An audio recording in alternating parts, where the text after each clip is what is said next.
اولا اسقاط الماده 33 من اللائحه الداخليه على ما تفضلت فيه امر غير صحيح.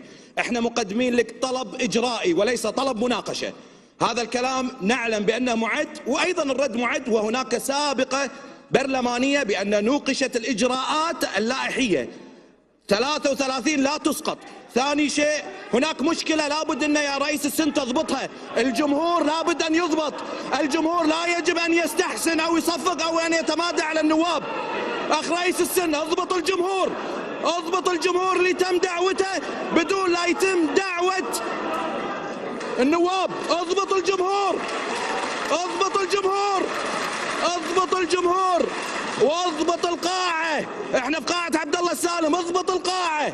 33 غير مطبقة و83 تطبق. اخلي القاعة من اي شخص يستحسن او يستهجن هذه اللائحة.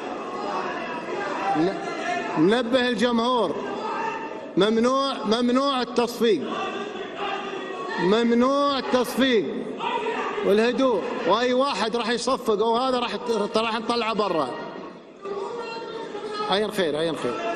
اي تصفيق، اي جمهور راح يصفق راح نطلعه برا. هدوء هدوء هدوء هدوء هدوء يا ما يخالف. خلنا نهدي الامور.